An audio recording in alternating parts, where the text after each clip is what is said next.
the screen looks like this, or if you guys are even able to see me, whoever's there, I'll straighten up the camera some. So I'm riding on the way to an event for church, but I really just wanted to encourage somebody. I know that when we started this, or when I started this, I made the intro saying that I was going to talk a lot about the discouragement of being saved and single. And today, I was just thinking about an actress who is, I want to say, of African descent, and she's notorious for being probably one of the only virgins in Hollywood. She's on this show. I can't remember the name of it right now, but the point is, everybody knows that she's a virgin, and even though she's, in her early 30s, I believe, early to mid 30s, and she is waiting for marriage, and she did a TED Talk, and you can look it up on YouTube. The TED Talk says the wait is sexy. And I listened to the TED Talk, but I was listening to it in the midst of my frustration, and in the midst of my, oh God, why don't you just hurry up and give me this husband, that attitude. And so I was hoping that she would say something that would make the wait worth it for me. I was hoping that she would say something that would make me say, and I've fallen, recently, and I'm not saying that just because you have fallen or because you're not a virgin that somehow you can't enjoy her testimony or enjoy celibacy. You dust yourself off and get right back up again, please do, because at the end of the day, there's not really any satisfaction in that. And so anyway, I remember thinking that gave me nothing. Listening to that TED Talk, thinking that gave me nothing. I don't feel any more single and satisfied. I don't feel, any more encouraged at all. And so, that was, a valid try. So not a waste, but definitely not something that I felt like helped me in any way. But then today, when I was thinking about what she said, the wait can be sexy. Really just kind of putting it in the perspective of a romance. You know how in those romantic novels, the lovers always have a rendezvous spot, where it's going to pop off, And so it made me think about how the marriage bed, if you're trying to be encouraged by her testimony, or if you're trying to look at the wait or abstinence as this thing that can be sexy, that doesn't have to be this thing that you're drudging to, and oh Lord, hold my mule while I try not to, drop it like it's hot, and fulfill my lustful, sinful desires on my boyfriend or whatever. And so I was thinking about that, the rendezvous spot.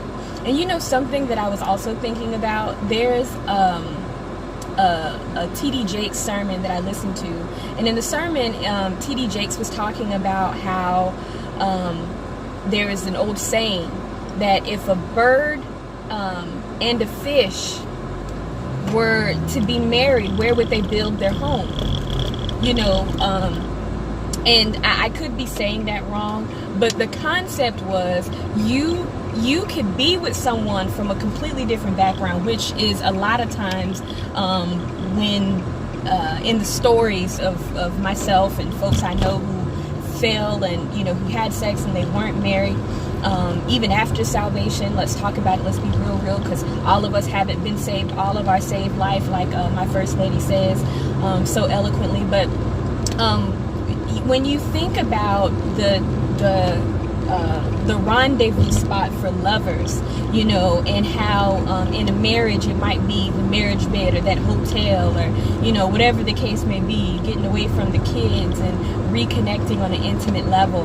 But the rendezvous spot when you're single and you're waiting and you're dating is the marriage bed, that future hope that will have made it to this point of commitment where we don't want to be with anyone else, where we have declared our bodies this rendezvous spot where only the two of us have the access key. Only the two of us are able to, come together and meet to have this intimate moment. Nobody else, not a single other person is welcome to our rendezvous spot. Not a single other person knows, obviously if you're married, the cat's out the bag, right? Everybody knows that you guys hopefully are having sex. But there is a certain, sexiness that comes with this idea that one day at an appointed time, in an appointed place, woo, yeah, got kind of steamy, right?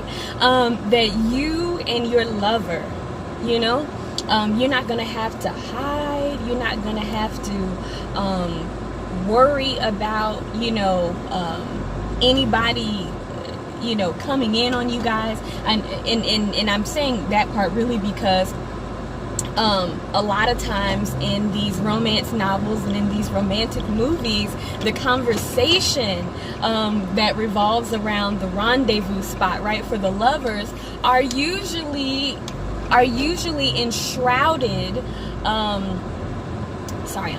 are usually enshrouded in mystery and in, we're going to meet under the cloak of darkness and nobody's going to see us and nobody's going to hear us. And there's just, a lot of sneaking that has to take place. There's a lot of sneaking that has to take place. Okay. I like when people let me. I thought you were telling me yes. Clearly you were telling me no. Why did you wave at me? Who does that? Sorry, guys. This lady waved me across, and then when I went across, I didn't realize that I guess she was on her phone, so maybe she didn't realize what was going on. But anyway, back to the rendezvous. So in the rendezvous spot, right? Like I said, it's usually, under the cloak of darkness and nobody, has to know and keep it on the down low, and it's really secretive and mysterious. But in this case, you're not, there's not that same level of worry. There's not, that same level of concern for, being sneaky or anything like that. But there's still that mystery there. There's still that covering, if you will, under the protection of being in covenant between you, that person, and God. And so I really just wanted to bring that up. This video has not been perfect, mostly because I'm driving. But I wanted to say it while it was on my heart, because we all go through, I would imagine. I mean, if you're not that person, please comment below if you're not that person who never goes through singleness and has a moment of not being happy about it, of not being content, not being satisfied in your singleness. If you're that person, then that's completely fine. I need to hear more from you. I want to talk to you.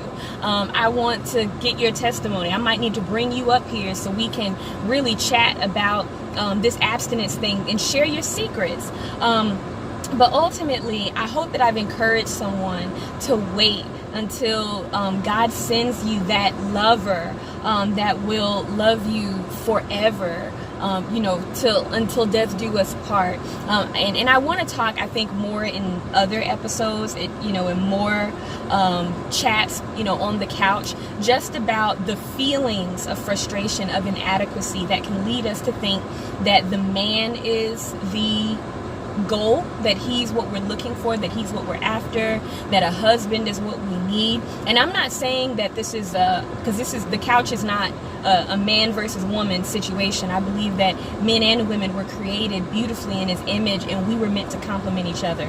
And that complement of each other doesn't have to happen within the marriage setting. There are various settings where men and women interact with each other, and we bring our benefits to the table and kill it. I mean, the whole world has benefited from us coming together in various arenas. It doesn't have to be in marriage. But specifically because I created the couch as a form of therapy to kind of vent and talk for singles. If you guys have any ideas of any other episodes or any other thoughts that you wanted to discuss, I would love to hear it, okay? Anyway, I completely love you guys. Sit back, relax. This is the couch.